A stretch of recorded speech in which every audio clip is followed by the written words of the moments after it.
Okay, we're live. So, welcome to our broadcast. It's Friday afternoon, about 4:45. My name's Mark Carbone. I'm with the Waterloo Region District School Board. And this afternoon we thought we'd take an impromptu chance to talk about classroom learning spaces, and I'm delighted that Alana and Jamie could join me here today. So I'm going to turn the mic over to Alana so she can introduce herself. Okay. I'm Alana King, and I teach in the Upper Grand District School Board. And the hats that I'm wearing this year, I'm 5 parts teacher librarian and 1 part e-learning teacher. So I think our discussion today is based on innovative new learning spaces, or what we're doing with learning spaces. And there's one for you. I've come from a dramatic arts, media arts classroom background. So my classrooms were always very unusual in how we would treat that space. Moved into the library, and now I'm teaching online, where I have to recreate spaces all the time. Cool. And Jamie? And I'm Jamie Rayburn-Weir, and I teach at Cameron Heights in Waterloo Region District School Board. And this year I have grade 10 applied, but I also have an innovative course in our board where I've integrated the grade 11 university level English course with grade 11 HSP, which is Psych Social Anthro. So I see the same kids 2 periods a day, and we have changed our classroom. It's a work in progress at the moment, but with some very generous donations from Mark and from our school itself, our classroom physical space is actually changing. Great. So to kick off our discussion here, the 3 of us had a bit of an overlapping theme that was being exchanged on some Facebook dialogue. And Alana had shared an article called "Ditching the Desk Opens New Doors." So I thought maybe just to share a little bit about our discussion here today, Alana, you could share a few highlights from that article that really kind of piqued your interest. Sure. The first thing is that, maybe that there's a defined space between teacher and student all the time. Certainly I have both of those impulses, where I want to maintain my teacher space and have a place where I need to put things all the time. But I think as well, and the article kind of highlights this, it creates an us and them atmosphere. And if we're really learning all together, then maybe ditching the desk would open the door to leveling that playing field and making everybody in the room a learning together. I completely agree. I actually had, before that article came out, that was one of my goals, was to ditch the teacher desk. And the formation in my classroom right now is we're in a big square. And so I have like a desk, but it's a student desk. And it's amazing the atmosphere change, that it's very much like that I'm one of them as opposed to them. So I completely agree with you, Alana. It's fascinating. And I can't help but think that the more that I'm more comfortable online, I don't need the stuff that I used to kind of build up around me on my desk as much. And I travel a lot into other classrooms and other spaces as a teacher librarian, and I try very hard to not bring things with me and just have them ready to refer to online. Do you do the same thing? Yeah, actually on my desk currently, well, there's nothing on there right now other than a pencil that I use for our attendance purposes because we're still bubble sheets. And that's virtually the only paper that's on my desk, are our attendance. And then I have whatever book I might be using and my Chromebook, and that's it, other than my phone too, which I use for documenting various things that we're doing in the room. And that's it. And so it's, if students wanted to sit there, I would not have an issue with it at all. And in fact, I have, sometimes students do sit there. And so it really changes how we think about education. It's interesting to listen to your perspective on this from, the sort of teacher-student relationship in the classroom, and of course in my current role as a CIO over the IT department. I think a lot of the same notions apply to the workspace, and Mhm. being able to just um,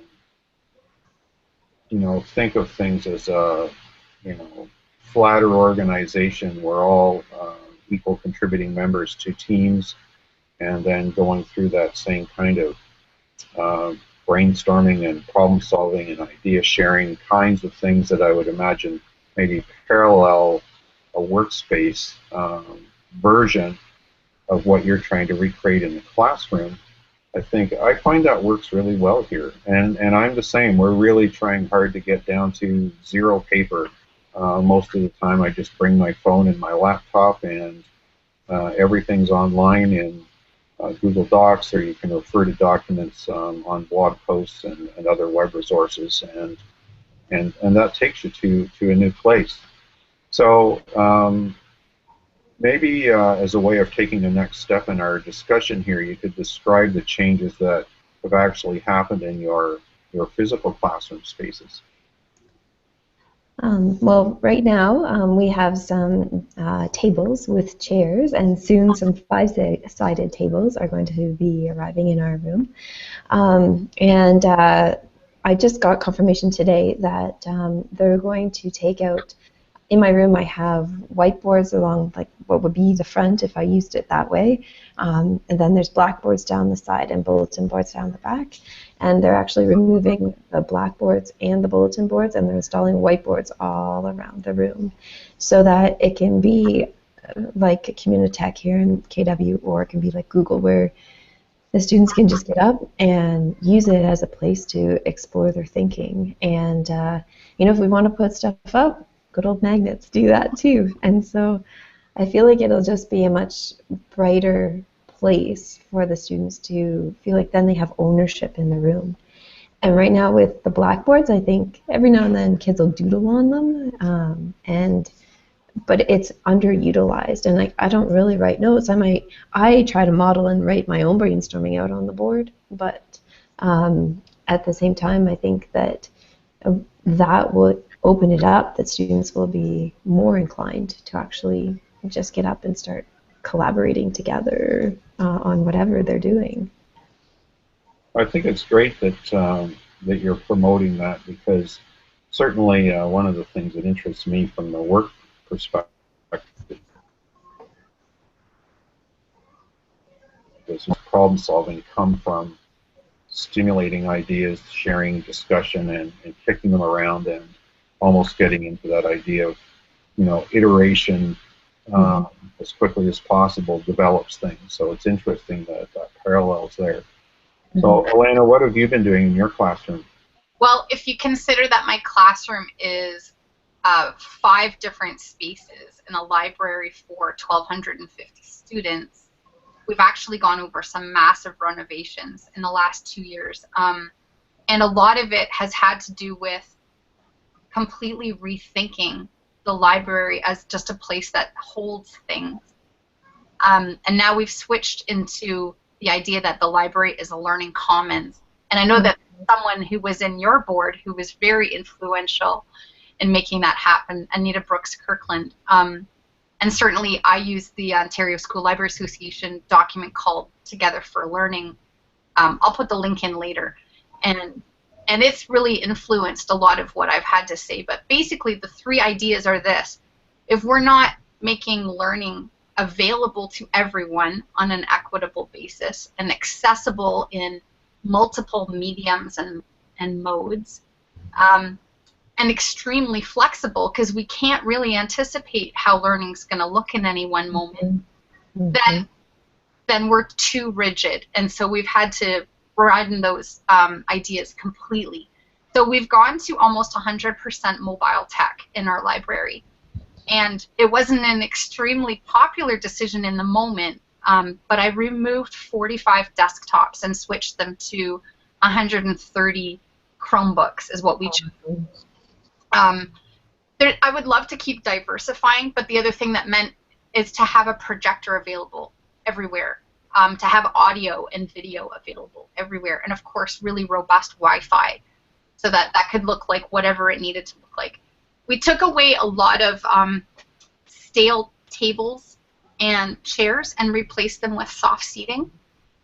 And the books now surround us on the walls, except for 3 carts where we have, they're 3 carts, but they're on casters, so they can be moved completely out of the way if that's not what we want them to be. And having the books available, but not in an intrusive way, has made all the difference in the world. It's kind of, it does 2 things. It honors the books because they're not, you know, hidden in any way.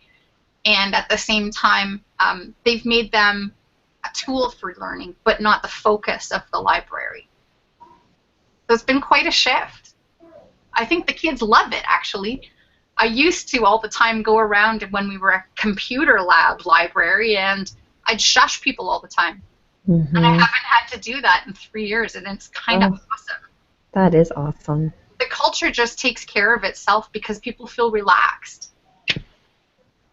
So I'm curious about one thing, Alana, if you can share a little bit about what I'll call the shift here. We're actually embarking on some projects with some of our secondary library heads right now about shifting from desktop to mobile. We've had some preliminary discussions. I think there's an element of both excitement and yet some caution around the change. And the caution is not from the perspective necessarily of librarians themselves, but anticipating how, say, more traditional approaches are used by some classes and how they'll adjust to that space. For example, just the convenience of coming into the library and sitting down at a lab versus what have you done to make it easy to get a Chromebook into the hand of a student? One of the things that we've done is that we have a cart that doesn't leave the library. So at any given time, if there's kids who are on spare or who are there for extra help, kind of the traditional reasons I think that the place exists, there's always tech available for the people who are kind of dropping in. And then what we've done is we've put our mobile devices into mobile carts, and that's really key because once that cart leaves the room, it needs to be manageable and a sustainable model for the teacher, no matter what their expertise is. So all they need to do is plug these suckers in, and they're good to go. And generally, that's really true. You know, as long as the Wi-Fi is behaving with us, then it's wonderful. I'm playing with right now the idea of Chromecast, so I can switch whoever is the controller of the lesson, I suppose, can switch very easily to whoever's got their screen up and whoever's got control of the screen in the moment. I'm playing with, again, making sure that that things are online, and I'm offering PD, I guess, in terms of that SAMR model, really, to be honest. Remember the days when you used to handwrite a rough copy of something and then you'd go to the computer lab because you had it signed out and you'd type it up? That doesn't exist anymore, and it's refreshing, but it is quite a shift for teachers to get used to because students aren't lockstep in what they're doing. I don't know if they ever were, to be honest, and I think that was kind of the problem we were having. You know, you'd have a kid who's racing off ahead or who did their typing at home, and then someone who's still working on the rough draft. But with cloud computing and being able to share and get immediate feedback from the teacher, that really is changing so much that I think our space just enhances that kind of mobility and flexibility. Does that answer your question? Well, it does, and I'm interested, actually, maybe to be a little bold here and suggest that I'd love to come over and visit your library and chat with some of the staff and students and just see, you know, what that kind of shift in practice has meant to them, and how they've acclimatized themselves to be more comfortable in this new environment. I think some feedback like that might be quite interesting to some of our folks that are thinking about, you know, best next steps in that area. Yeah, you're welcome anytime, Mark. And the other thing that made a really big difference was that our booking system for, again, I said we have 5 spaces and we now have 130 Chromebook carts. I mean, Chromebooks, not Chromebook carts. Chromebooks. And that's all. Teachers can find that stuff out 24/7 themselves. Sometimes, again, people are a little more nervous about it. Like, is it true? And I do get the email occasionally from someone on the weekend that says, I think I did this right. Can you double check my work for me? But that's how my full-time library technician and I are there to help ease that pain. Another philosophical change is that I had to separate myself from the space. And what I mean by that is I travel and I'm bookable. So I ask people to not assume necessarily that I'm going to be in the space when I'm there, because I may be working somewhere else on a different kind of learning. Not that everything isn't still available in the library space, but I need to go where I'm needed. Right. Ah, fantastic observation. I look forward to a visit. Okay, great. So, Jamie, what have you noticed in your classroom as you've worked through the restructuring? Well, it's fascinating because in some ways, kids are so hardwired to just sit where they always sit. And I read a wonderful book this summer called The Surprising Truth About How We Learn. And this is what really has spurred my thinking about a learning space. And in that book, it talked about that when you do the same thing every day, your learning isn't as deep as it could be. So the potential for learning is greater when you vary your space, physical space. And I thought that was so interesting because traditionally we make a workspace, people sit in the same spot, they do the same thing. And that's what we have always done. And so then now to have where the chairs, the tables, in some ways I say to them, you guys can move, You don't have to sit in the same spot. You don't own that spot. And so it's in 3 weeks now, my kids are getting on there. But the other day we were doing a group task, and I was having them prepare for debates in the room. And I said to them, I'm like, move your tables, move your chairs, disrupt the room, make it different. And I think that there's that culture and that mentality is ingrained that, oh, it's set this way, I can't move it. But really, I want them to be doing what they think is best for them. And so this afternoon it was awesome because in the afternoon today, every Friday afternoon, I give them just a free work time. And what they were doing is that I had students sitting, I have a little pull-out foam mattress they can sit on in the back because a lot of them like to work on the floor.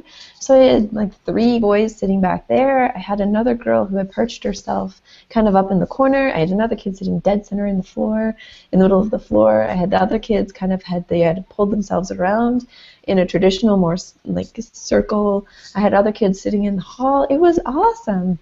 They were all over the place doing what they needed to do. And, the fact that they just felt free enough to get up and go and be comfortable and know that I trusted them to do what they were supposed to be doing. So that has freed them up to be a bit more autonomous within the room. And I think that's important too because, I was saying to one of the students this week that, there's a meme out there that talks about that. How can we expect students to know what they want to do with the rest of their lives when they're 18 when we just told them, or we still tell them they have to ask to go to the bathroom? Sorry, that's my dog. He's this little tiny guy, but he's protecting our home. And so anyway, I just thought that was fascinating. So that's also incorporated into the idea of my learning space, or our learning space, I should say, is that it's giving them the opportunity to manage themselves. And obviously, I spend my time spread out amongst them, but at the same time, I hope that what I'm instilling in them is that I trust them, that they're doing and moving and, being in a space and doing what they think is best for them. And I think that's something that is hard for people to learn. And so to give them a safe place to try that, I think is important. That is such an interesting topic. If you don't mind, can I ask a question about that? There's so many things that I'm working towards my own professional learning right now. I want to keep pushing the envelope for having everybody feel like they're participating in the culture of the library. And as you said, like I'm envisioning right now, like what does that look like? Is it that do I have more whiteboards for random scribblers or ideas like that? How do I kind of I don't know, archive it and honor it, and yet allow for that freedom and that to happen. Is that something that you do, that you're doing now? Well, I take pictures of stuff that goes up on the whiteboards. I think that's the easiest way to document. But more than anything, like right now, I'm really trying to work on the culture of I trust you, and we're learners here. And if getting up and, I have a student who likes to sit on the floor, like through many of the classes, and that's just what works for him, and I'm okay with that. At first, when I said, you guys are welcome to sit wherever you want, they were like, whoa, no seating plan? No, I trust that you're going to do your work, and they haven't abused that. So it hasn't been that I've needed to create a seating plan because there's no classroom management issues. So it's an interesting, to me, it's like a culture, a human thing that, I think teenagers also need to see that adults and teachers, that we trust them and that we're there for them and we believe that they're going to do what they feel they need to do, and that I think that some people are afraid they're going to, act out or take advantage or whatever. And I don't have that. I don't have that experience. I think they actually appreciate that I trust them. That's huge. We were talking a little bit about natural light, and I think about it a lot of times because I have a skylight, and then I'm kind of 2 hallways away from a distant doorway. I can sometimes see if it's snowing or raining or not. And I love the light that it brings in, but how do you kind of try to, I don't know, make it feel natural? Is natural the word that I want? Well, in a classroom with no windows, it is a bit of a challenge. So one thing I do is that I never have 2 banks of lights on. I always have one off for the glare off the screens, because you know what, the fluorescent lighting isn't pleasant. That would be one of the things that I think the whiteboards will bring more light into the room and make it a brighter space. There's talk that they could be painting the color, changing the color, because right now it's a very unfortunate beige in my classroom. So ideally, I'm kind of thinking that, the whiteboards would be nice against like a sky blue background, and I think that would be the best I could do. And to be honest with you, there's so many days that I walk out to my car and I'm like, oh, this is what it's doing outside. So, but, ideally being in a space where you could have such natural light, I think would be ideal. So, but you can only work with what you got, right? Is it big enough for a fish tank? You know what, I probably could get a fish tank in there, but I don't know if health and safety would let me. I'd have to ask. There's a company that has offered to bring me a terrarium of bearded dragon eggs for a couple of months, and I really want to try it, but as you said, the health and safety paperwork is intimidating. Yeah. Well, Jamie, it sounds to me like one thing you need for your classroom is a live webcam feed on the weather outside. Oh, yeah, that's a great idea. That is a good idea. Have literally a web weather cam. That is a good idea. You know what, my students would appreciate that too, I think. Or you remember, I don't know if you still do this or not, but City TV on Christmas plays the Yule log fireplace. True. That's right. Sunshine, the beach. You can have the soundtrack of the wave. You can have it all. Well, this has really been kind of an interesting discussion because, from the topic, I was trying to anticipate what we might chat about today, and yet, we've talked about trust, allowing students to move freely throughout the learning spaces in your different classroom and library environments. We've talked about flexibility of furniture and not being rigid and how that's connected to, free thinking and creativity.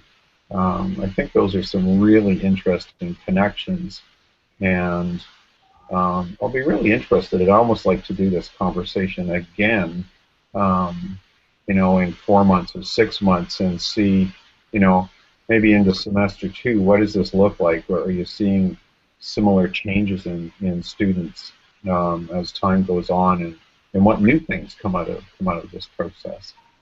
Yeah, that'd be great. For sure. So do you have any other comments you want to say at this time, or does this kind of make a natural spot maybe to bring our conversation to a close? Just as the librarian, I wanted to give you a couple more resources. Oh, perfect. I don't know if you can see this one. It's called The Power of Place, and it's by Winifred Gallagher. Okay. And I actually bought it because someone who is really into feng shui recommended it to me. And it just changed my thinking a lot about just things like making things certainly somewhat stimulating and at the same time somewhat calming. And I think there's an elementary school maybe more attitude like Reggio that allows you to take away all of the stimulating factors and just let things be student created. And that sounds kind of what you're working on, doesn't it, Jamie? For sure. And then the other one was called The Third Teacher, and it's not so much of a heavy read as it is about the third teacher is the place, and that in creating spaces, the teacher can be the design, the space itself, and allowing for learning to happen. So it's fantastic. Ken Robinson, I think, does an introduction to that. Oh, I love Ken Robinson. Yeah, that's very interesting. I'm glad that you shared those resources, and I will certainly look those up and have a look. I'll have to add a resource. I can't remember the name of the book right off the top of my head, but I'll look it up and share it along with our recording here. Okay. I think it was called Elephants Run Wild. Might have been the name of the book, but I'll check that. But anyway, connecting to what you've been highlighting here today is also just the importance of, in an effort to be creative, was understanding yourself, your patterns, and your spaces. And the idea was that you have to practice, being still, almost getting into the mindset of letting the ideas come, and that should be a regular part of practice. No different than going for a walk every day, or something that knowing, for example, your good energy times and how to get yourself into that creative zone, and then actually practicing that over time does stimulate better thinking and more creativity. So I think there's an element of that maybe fits into these strategies that each of you has described today. And maybe something to ponder for a blog post or our next conversation is in terms of thinking of personality types and how people react to enough stimulation, too much stimulation, not enough stimulation. How do we accommodate all of those needs within, I'll say, these experimental classroom spaces that you've described? I think it might be fun to gather some input about that and see where that goes in the future as well. Absolutely. Well, we just did the Myers-Briggs personality test in my class, and I have 13, well, on the day that was there, I have 13 introverts and 13 extroverts and 10 introverts. So it was fascinating. It spawned an interesting conversation as well. So it might be an interesting conversation to have with my students someday. Indeed. Definitely. I have no idea how I'll collect that data, but I'm willing to give it a shot. Oh, it sounds like we're giving ourselves some tasks here and some material for another conversation. That's great, Mark. Thanks. Well, listen, this was a great way to end the week, and sort of from a personal perspective, one of my goals this year was to just do a lot more of this type of thing in terms of capturing some conversations around learning spaces and effective use of technology and personal growth and so on. But I'm starting a new area on my blog called the Virtual Coffee Shop. So I want to say thanks to each of you for taking the time to connect on a Friday night, but being willing to kick some ideas around and share some ideas. And I would certainly welcome the chance and look forward to doing this again. Great. Oh, definitely. Thanks for the opportunity. It was a nice chat. Mm-hmm. Indeed. Well, listen, I wish both of you a great weekend, and I guess in the meantime, we'll see you virtually online. Okay. Okay. Bye, Jane. Thanks. Bye-bye. Bye, Mark. Bye.